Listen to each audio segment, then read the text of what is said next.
Saudara-saudara kaum muslimin rahimakumullah, dengan demikian kalau orang berkata langsung saja memahami Quran, sekarang kan sudah banyak terjemahannya, tidak usah lewat ulama-ulamaan.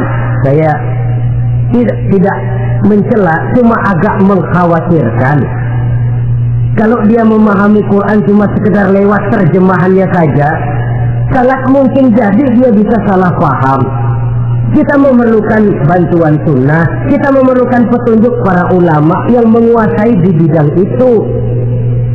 Kembalikan kepada Quran dan sunnah, artinya bertanya kepada orang yang memahami Quran dan sunnah. Nah, dengan begitu kan akan terjadi perbedaan pendapat. Perbedaan pendapat sesuatu yang halal sepanjang tidak menyebabkan kita berpecah belah. Halal berbeda pendapat, asal diletakkan pada proporsinya.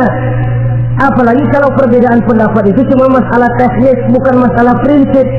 Kenapa tidak pulang saja kepada tuntunan Quran? Lana a'maluna wa lakum a'malukum. Kami akan mengamalkan amalan yang kami yakini benarnya. Saudara persilakan mengamalkan amalan yang saudara yakini benarnya. Sama-sama punya alasan, sama-sama punya dalil. Tidak usah saling menyalahkan, tidak usah saling mengklaim merasa yang paling benar, orang lain salah semua. Kemukakan argumen, jangan sentimen. Harus dengan semangat mencari kebenaran, bukan untuk mencapai kemenangan. Kalau sentimen lebih penting dari argumen, kalau kemenangan lebih diutamakan dari mencari kebenaran, yang berlaku kadang-kadang gengsi. Kalau sudah gengsi, yang bicara emosi. Kalau sudah emosi, istilah kita di kampung ngambek. Gedean ilmunya ngambeknya. Kadang-kadang, saya kalau nggak jadi imam nggak mau sembahyang di situ. Kalau nggak jadi imam, orang lain dianggapnya kagak sah sembahyangnya. Pokoknya kalau nggak ngaji sama saya, Islamnya kurang benar. Mengklaim. Perbedaan pendapat wajar, halal, asal tidak menyebabkan kita berpecah belah. Dan sewajarnya kita lebih berusaha mencari titik pertemuan, memperbesar persamaan, dan bukan mengutak-utik perbedaan. Kadang-kadang inilah penyakit kita nih. Satu kunut, satu tidak sembahyang subuhnya, bisa RT. Satu usoli, satu tidak, bisa RW. Satu azan sekali Jumatan, satu dua kali bikin masjid lagi. Kenapa bukan persamaannya yang dicari? Kenapa justru perbedaannya yang diperbesar? Yang masalah macam ini sampai kiamat tidak pernah selesai. Kan lebih baik kalau kita ditanya orang, Pak, sholat subuh itu pakai kunut apa tidak sih? Kalau saya pakai. Kalau yang tidak pakai kunut bagaimana Pak? Betul, kata yang tidak pakai. Jadi yang pakai kunut betul, betul karena saya pakai kunut. Yang tidak juga betul, betul kata yang tidak pakai. Kalau yang kunut betul, yang tidak kunut betul, lalu yang salah yang mana Pak? Yang salah yang subuh nggak semayang. Lebih objektif, proyek garapannya ada, umat tidak berpecah belah. Yang konyol kadang-kadang khutbah Jumat pakai membongkar khilafiyah, menghantam tahlil, menghantam kunut. Selesai sembahyang Jumat, apa yang terjadi? Umat resah, masyarakat gelisah, polemik timbul, masalah tidak terselesaikan. Orang jadi khotib itu raja dalam mimbar Jumat, siapa yang mau bantah dia? Kalau memang mau buka itu persoalan khilafiyah, buka dalam forum khusus, adakan pengajian, jelaskan masalahnya secara luas mendasar. Jangan mengklaim dan memvonis. Berikan kebebasan kepada umat untuk menilai. Masalahnya selesai, yang tidak puas bisa bertanya. Saudara-saudara, sudah lewat masanya kita meributkan soal itu. Sudah datang waktunya di mana kita lebih mementingkan dan membicarakan masalah-masalah yang lebih mendesak dihadapi oleh umat. Kemiskinan misalnya, kebodohan misalnya, keterbelakangan umpamanya, peluang untuk mendapatkan pendidikan yang layak bagi anak-anak kita yang berotak cerdas tapi tidak punya kemampuan ekonomi umpamanya. Itu akan lebih objektif ketimbang kita membicarakan masalah-masalah yang sampai kiamat tidak akan pernah selesai, yang hanya akan menyebabkan kita menjadi lemah, persatuan koyak, solidaritas sosial lalu menurun, saling curiga menjadi tumbuh karenanya, dan pada akhirnya kita tidak akan pernah bisa berbuat banyak. Untung kalau tidak menjadi tertawaan bagi orang yang berdiri di luar pagar. Saudara-saudara kaum muslimin rahimakumullah, sekali lagi, Al-Quran tidak akan membawa berkah kalau yang kita baca kita injak-injak. Oleh karenanya, untuk berimam kepada Quran ini, sekali lagi, pertama, tanamkan kegemaran membaca. Yang kedua, upayakan memahami isinya melalui bimbingan orang yang ahli di bidang itu. Yang ketiga, amalkan sesuai dengan kemampuan. Sebab itu ada prinsip, kalau isi suatu hadis nampaknya bertentangan dengan otak, kesohihan hadis itu boleh diperiksa. Tapi kalau ayat Quran nampaknya bertentangan dengan otak, otaknya yang harus diperiksa. Jangan Qurannya lalu disesuaikan dengan otak. Sebab kalau kita sudah berani berteori, ada ayat Quran yang tidak sesuai dengan keadaan. Ayat yang mana? Yang ini. Tahun depan tambah lagi, tahun depan tambah lagi. Makin lama makin habis Al-Quran itu. Yang perlu diperbarui cara kita memahami Quran, bukan dengan mengemukakan teori ayat Quran kehilangan relevansi. Cara kita memahami barangkali yang kurang relevan dalam situasi, dalam konteksnya dengan situasi dan kondisi. Jangan lupa, Al-Quran ini kan untuk semua umur. Dia bisa dipahami secara filosofis, dia bisa dipahami dengan kacamata orang awam. Tingkat kemampuan berpikir orang tidak semuanya sama. Kalau semua orang kita mau ajak berfilsafat, merenung dalam-dalam, menerawang tinggi-tinggi, ialah buat mereka yang terjangkau oleh perguruan tinggi. Tapi buat saudara-saudara kita, pedagang-pedagang kecil, petani di desa-desa terpencil, remaja-remaja yang jauh dari sentuhan teknologi canggih, sanggupkah mereka berpikir filosofis, sementara mereka merupakan bagian terbesar dari kondisi umat ini? Saudara-saudara kaum muslimin, oleh karenanya, ditentang membaca, memahami dan mengamalkan, Rasulullah Shallallahu Alaihi Wasallam pernah memberikan sugesti. Beliau bersabda, "In aradtum aisas su'ada," apabila kamu menginginkan kehidupan yang bahagia, hidup seperti hidupnya orang-orang yang bahagia, dan tentu ini keinginan kita semua. Wa mautas syuhada, dan menginginkan mati sebagai matinya para syuhada, para pahlawan pembela agama, orang yang mati syahid. Wah, ini sudah tidak duanya ini. Hidup mulia, mati syahid, dapat dua-duanya. Wan najata yaumal hasri, dan ingin mendapat keselamatan pada hari hasar, hari pengumpulan manusia di padang mahsyar. Wa zilla yaumal harri, dan mendapat perlindungan dari Allah pada hari yang sangat panas. Wal huda minadh dhalalah, dan mendapat petunjuk dari kesesatan. Ini keinginan semua orang. Kan yang kita cari apa sih? Hidup bahagia. Biar nggak kaya asal bahagia, nggak enak. Lalu apa lagi? Matinya sebagai syahid. Kemudian di hari pengumpulan nanti mendapat keselamatan. Lalu pada saat orang lain kepanasan kita mendapat perlindungan. Kemudian orang lain kebingungan kita mendapat petunjuk. Kalau ini yang diinginkan kata Nabi, resepnya fa'adimu qiraatal Quran, maka lazimkan, biasakan olehmu membaca Quran. Tidak ada terlambat. Idealnya memang dari kecil, sebab lidah kalau sudah kaku berat. Disuruh baca innallaha laghaniyun hamid, lidahnya berat. Innallaha lampuniyun hamid, lampuniyun, laghaniyun jadi lampuniyun. Lidah itu kalau sudah berat ya memang berat. Disuruh baca ya bani Israil, lidahnya berat. Ya bini Siroil, jadi ya bini Siroil. Saudara-saudara, idealnya memang dibiasakan dari kecil supaya lidah itu ringan. Kalau tidak ada istilah terlambat. Malu pak, belajar alif-alifan udah gede. Ya jangan alif-alifan, alif beneran. Alif-alifan kapan bisa ya? Alif beneran yang dipelajari. Tidak ada istilah terlambat, tidak ada istilah malu untuk belajar Al-Quran ini. Saudara-saudara kaum muslimin rahimakumullah, ini sugesti untuk menanamkan kegemaran membaca. Lalu sugesti untuk memahaminya, tentu banyak ayat, banyak hadis. Mengapa tidak di antara kamu sekelompok orang yang berangkat untuk memperdalam memahami agama? Walaula nafara min kulli firqatin minhum ta'ifatun liyatafaqahu fid din.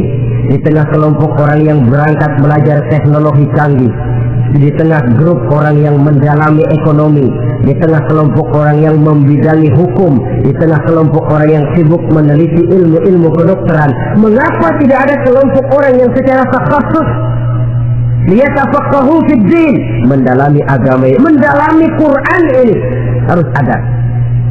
Lalu sugesti untuk mengamalkan Al-Quran kelihatan dari peringatan Allah yang kita bisa temukan pada surah Toha ayat 124 sampai dengan 127. Wa man a'rada an zikri, barang siapa yang berpaling dari peringatanku, kata Allah, barang siapa yang berpaling dari Al-Quran ini, dia terima Al-Quran, dia imani Quran, tapi dia berpaling dari ajarannya, dia injak-injak apa yang seharusnya dia amalkan, dia perturutkan hawa nafsunya, maka kata Allah, fa inna lahu ma'isyatan dhanka, dia akan diberikan satu penghidupan yang sempit. Inna lillahi wa inna ilaihi raji'un. Diberikan hidup yang sempit. Kalau hidup sudah terasa sempit, bagaimanapun luasnya rumah, sempit. Kalau hidup sudah terasa sempit, bagaimanapun banyaknya harta, sumpah. Kalau sudah hidup ini terasa sempit, bagaimanapun luasnya pergaulan, tidak ada tempat kita bertanya, melarikan persoalan, membagi rasa. Siapa yang berpaling dari Quran, dia akan diberikan penghidupan yang sempit. Bukan dagangnya tidak untung, bukan kerjanya tidak digaji, tapi kesempitan hati lebih bahaya loh dari kesempitan ekonomi. Itu di dunia. Di akhirat, wa nahsuruhu yaumal qiyamati a'ma. Di akhirat nanti dia akan dikumpulkan oleh Allah dalam keadaan buta. Ya Allah, ya Rasul. Padahal ke akhirat kita baru tumben. Sekali ke akhirat buta. Masya Allah. Di tempat kita lahir saja, kalau tadinya kita melihat atau menjadi buta, kita bingung. Padahal jalan sudah pernah kita lihat, arah sudah pernah kita tahu. Bagaimana di padang mahsyar nanti? Kemana jalan yang akan ditempuh? Kepada siapa kita hendak bertanya? Mana teman, mana istri, mana anak? Buta pula kita.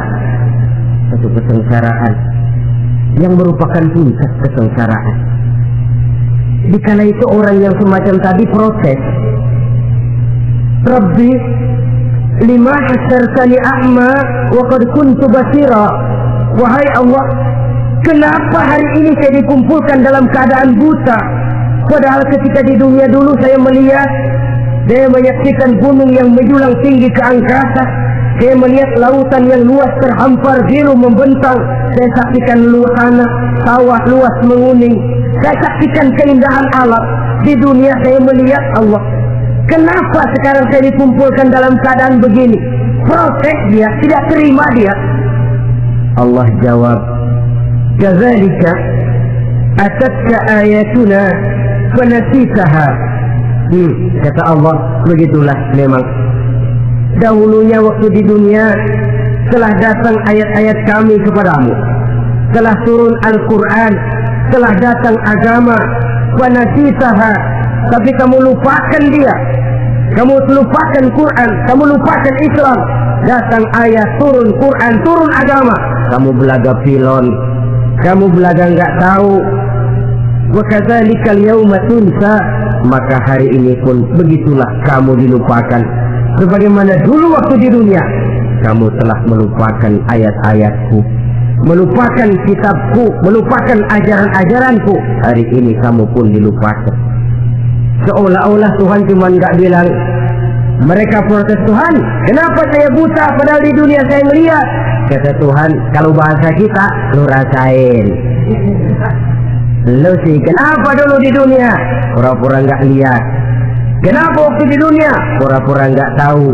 Kenapa waktu di dunia kamu lupakan Quran? Maka hari ini pun engkau kami lupakan. Wa kadzalika al-yawma tunsa wa kadzalika najzi man asrafa wa lam yu'min bi ayati rabbih wal 'adzabul akhirati ashaddu wa abqa. Demikianlah kami membalas orang yang berlebih-lebihan, orang yang melampaui batas dan tidak mau beriman kepada ayat-ayat Tuhannya, dan sungguh siksa akhirat itu lebih dahsyat dan lebih kekal. Siksa dunia mungkin kelaparan, kekurangan ekonomi, kekurangan pakaian, tapi berapa hari paling lama seumur manusia? 70 tahun umur kita, ya paling lama begitulah. Tapi siksa akhirat, kesengsaraan akhirat, kesengsaraan neraka, asyaddu wa abqa, lebih dahsyat dan lebih kekal. Di zaman sekarang orang bukan cuma berbuat potong kompas, berpikir pun potong kompas, berpikir pun ngambil jalan pintas. Dia lebih memilih kesenangan yang sedikit dengan mengorbankan kesenangan yang abadi. Dia mengejar surga yang sebentar dengan menghancurkan surga yang kekal. Dicarinya surga dunia, hidup cukup, rumah bagus, makan bagus, pakaian bagus, istri bagus, dengan menghalalkan segala macam cara, berpaling daripada kehidupan agama, lalu menginjak-injak Al-Quranul Karim. Kita berlindung kepada Allah, jangan sampai dimasukkan dalam kelompok yang di akhirat nanti dibangkitkan dalam keadaan buta. Na'udzubillah, summa na'udzubillah. Di sini kita terkesan dengan apa yang dikatakan Sayyid Muhammad Abduh, al-Islam mahjubun bil muslimin. Kebesaran Islam kadang-kadang tertutup oleh tingkah laku umat Islam sendiri. Keluhuran dan kesempurnaan Al-Quran tertutup oleh kebodohan umat Islam. Sedangkan untuk mengungkapkan rahasia Al-Quran ini diperlukan keahlian yang kompleks. Saudara yang di Fakultas Teknik belajar teknologi, ungkap buka rahasia Quran di bidang teknologi. Saudara yang di bidang kedokteran, ungkap buka rahasia Al-Quran di bidang kedokteran. Saudara yang ahli geologi, pelajari struktur kulit bumi dengan mengungkap rahasia Al-Quran. Sehingga pengkajian kita tentang teknologi, pengkajian kita tentang angkasa luar, pengkajian kita tentang anatomi manusia akan berakhir kepada subhanaka ma khalaqta hadza batila. Ya Allah, tidak satu pun yang engkau ciptakan ini sia-sia.